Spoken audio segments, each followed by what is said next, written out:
नमस्कार, मैं प्रद्युमन जोशीला। आज के इस वीडियो में बात करेंगे अभी जो कांग्रेस पार्टी और तमाम वो दल जो भारतीय जनता पार्टी के खिलाफ हैं राजनीतिक रूप से, उन जो प्रमुख जो विपक्षी दल हैं उन सभी ने जो एक नया अलायंस बनाया है जिसका नाम उन्होंने इंडिया रखा है, जिसका जो फुल फॉर्म है वो Indian national developmental inclusive alliance.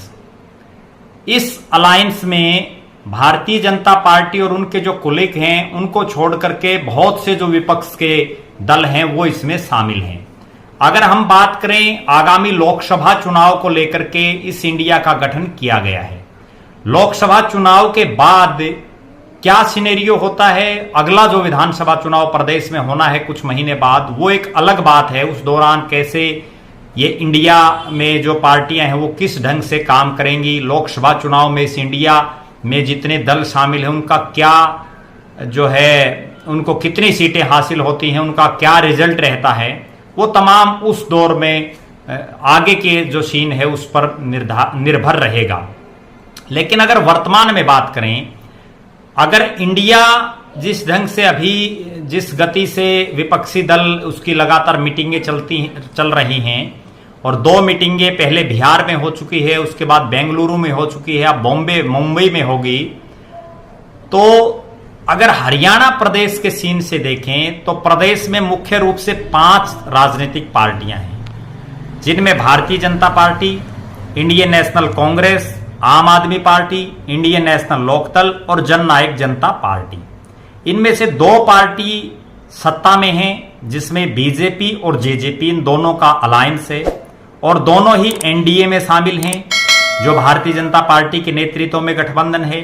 और अभी जो प्रधानमंत्री नरेंद्र मोदी द्वारा एनडीए की मीटिंग बुलाई गई उसमें भी दोनों प्रमुख दल, बीजेपी की तो थी ही, जेजेपी भी उसमें शामिल थी।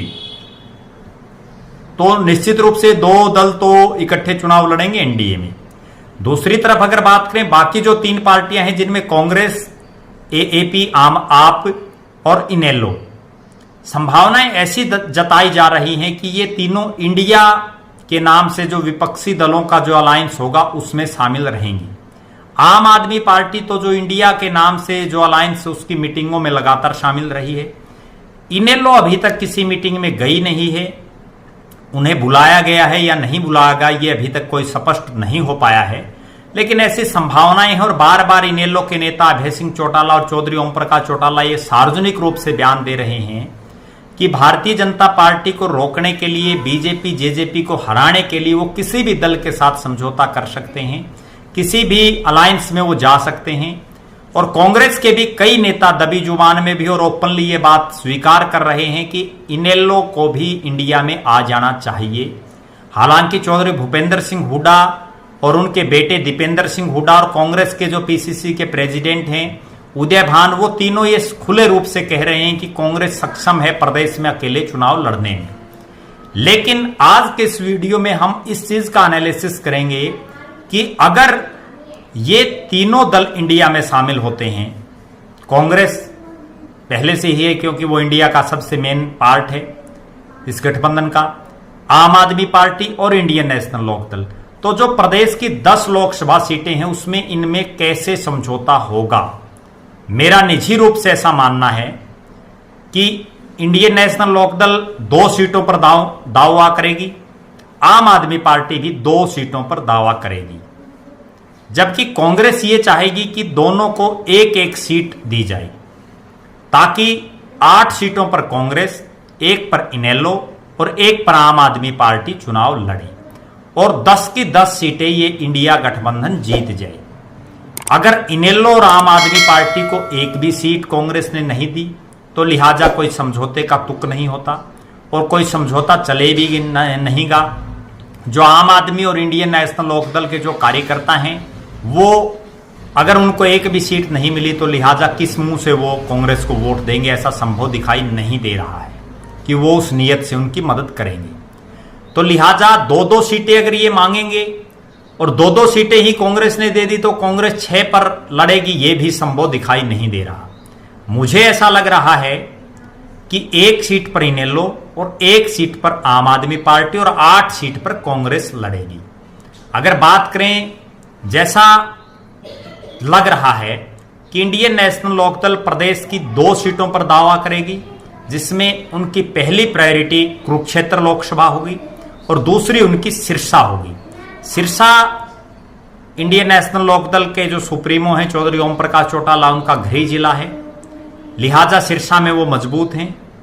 लेकिन सिरसा रिजर्व सीट है और चौधरी देवीलाल का परिवार या चौधरी ओम प्रकाश चौटाला का परिवार ये भी चाहेगा कि उन्हीं का कोई बेटा या पोता जो है देश की सबसे बड़ी संसद में प्रेजेंटेशन दे, वहां पहुंचे। लिहाजा वो कुरुक्षेत्र लोकसभा सीट पर भी दावा करेंगे। कुरुक्षेत्र ऐसी लोकसभा सीट है जहां खुद अभय सिंह चौटाला ने 2004 का लोकसभा चुनाव लड़ा था, जब इंडियन नेशनल लोकदल पार्टी की सरकार थी। हालांकि वो चुनाव जीतने में कामयाब नहीं रहे और उनके अभय सिंह चौटाला के जो बेटे हैं अर्जुन चौटाला, वो भी यमुनानगर जिले में चौधरी दिलबाग सिंह जो वहां से विधायक रहे हैं, उनकी बेटी के साथ ब्याहे हुए हैं। और यमुनानगर जिले का जो रादौर विधानसभा क्षेत्र है वो कुरुक्षेत्र लोकसभा में आता है। लिहाजा कुरुक्षेत्र में भी इंडियन नेशनल लोकदल पार्टी का दावा बड़ा मजबूत है और कांग्रेस के पास इस इलाके में हालांकि 2 बड़े नेता हैं, जिनमें रणदीप सिंह सुरजेवाला हैं, अशोक अरोड़ा हैं। इसके अलावा जयप्रकाश भी अपना एक वर्चस्व उस क्षेत्र में रखते हैं। लेकिन लोकसभा का चुनाव लड़ने की तीनों में से कोई भी तैयारी करता हुआ उस क्षेत्र से दिखाई नहीं दे रहा है, क्योंकि रणदीप सिंह सुरजेवाला हाल ही में राजस्थान से राज्यसभा के सांसद हैं वर्तमान में। जयप्रकाश उस क्षेत्र में कलायत को छोड़ करके ज्यादा सक्रिय नहीं हैं और अशोक अरोड़ा भी थानेसर और उसी क्षेत्र तक सीमित हैं। तो लिहाजा नवीन जिंदल जो हैं वो भी इस क्षेत्र में इतने सक्रिय अब नहीं हैं। 2 बार के वो सांसद हैं। उनके पिताश्री श्री ओम प्रकाश जिंदल भी वहां से सांसद रहे हैं। लेकिन कांग्रेस के पास वर्तमान में कोई मजबूत चेहरा उस क्षेत्र में सक्रिय दिखाई नहीं दे रहा है। लिहाजा अर्जुन चौटाला वहां से इनेलो के प्रत्याशी हो सकते हैं। इन 2 में से 1 सीट इनेलो को मिलनी लगभग निश्चित है, अगर वो इंडिया का पार्ट बनती हैं, इंडिया गठबंधन का। अब बात करते हैं आम आदमी पार्टी की। आम आदमी पार्टी 3 लोकसभा क्षेत्र ऐसे हैं जिनमें से 2 पर दावा करेगी। सबसे बड़ा दावा वो सिरसा लोकसभा पर करेगी। उसके पीछे का कारण यह है कि सिरसा जो लोकसभा है उसमें सरदार बाहुल्य बहुत लोग हैं और जो सरदार बेल्ट है वो पंजाब में भी हमने रिजल्ट देख लिया, जहां प्रकाश सिंह बादल जैसे बड़े बड़े नेता जो अनबीटन रहे उनको हराया। सुखबीर सिंह बादल हारे, मजीठिया हारे, नवजोत सिंह सिद्धू हारे, अमरिंदर सिंह हारे, बड़े बड़े नेताओं को हराया और बड़ी अपार बहुमत जो है आम आदमी पार्टी को मिला। अब भी जो कुछ समय पहले प्रदेश में पंचायत चुनाव थे उसमें भी जिला परिषद के चुनाव में आम आदमी पार्टी ने सिरसा लोकसभा क्षेत्र के कई वार्डों में अप्रत्याशित जीत हासिल की है।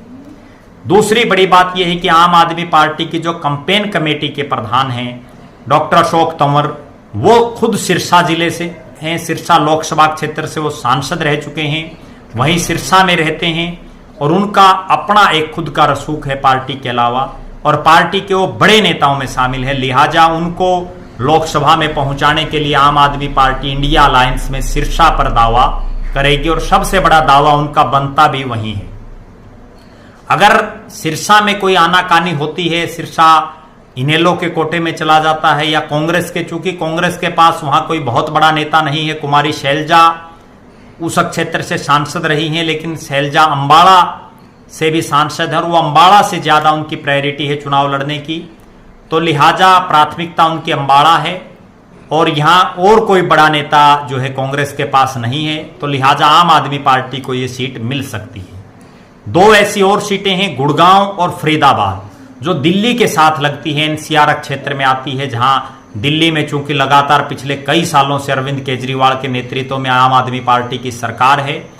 इस क्षेत्र में भी आम आदमी पार्टी की अपना एक वजूद है और इन दोनों ही क्षेत्रों में कांग्रेस के पास बड़े नेता नहीं है। फरीदाबाद एक ऐसा हलका भी है जहां पहले कांग्रेस ने ललित नागर की टिकट डिक्लेयर की थी। ललित नागर तिगांव से एमएलए रहे हैं, पिछला चुनाव वो हार गए थे, लेकिन नॉमिनेशन भरने से कुछ समय पहले ही अवतार सिंह भडाना, जो कई बार के सांसद हैं, कई बार के विधायक हैं, वो कांग्रेस की टिकट ले आए। ललित नागर की टिकट कट गई और अब अवतार सिंह भडाना इतने सक्रिय नहीं हैं।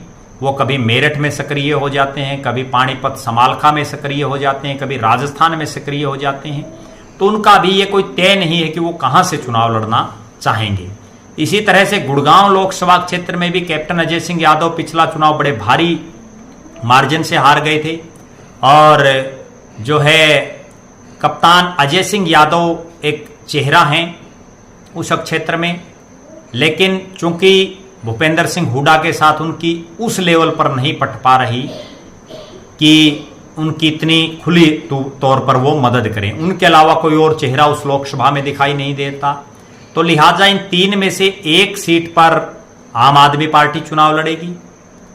एक सीट, जो 2 सीटें मैंने आपको बताई, कुरुक्षेत्र और सिरसा, इसमें से इनेलो चुनाव लड़ सकती है अगर ये तीनों इंडिया अलायंस में रहते हैं तो, और बाकी के जो 8 सीटें हैं वो कांग्रेस के खाते में जानी निश्चित रूप से, जैसा मेरा मानना है, जा सकती हैं। बाकी तो भविष्य बताएगा कि इंडिया अलायंस किस तरह का स्वरूप लेता है, कौन कौन इसमें शामिल होता है, कौन कौन पार्टी इसमें शामिल होती है। अभी बहुत राजनीतिक रूप से तोड़फोड़ होनी है। राजनीतिक रूप से कई नेता दल भी बदलेंगे, कई नेता दिल भी बदलेंगे, कई नेता हृदय परिवर्तन करेंगे, कई नेता घर वापसी करेंगे। वो तो भविष्य बताएगा कि होता क्या है। आप लगातार हमसे बने रहें, हमारे फेसबुक पेज को लाइक और फॉलो करें, यूट्यूब चैनल को आप सब्सक्राइब करें, वीडियो को शेयर करें और कमेंट के माध्यम से जरूर बताएं। भविष्य की राजनीतिक गतिविधियों से हम लगातार आपको रूबरू कराते रहेंगे। धन्यवाद। आपका अपना प्रद्युमन जोशीला, नलवा।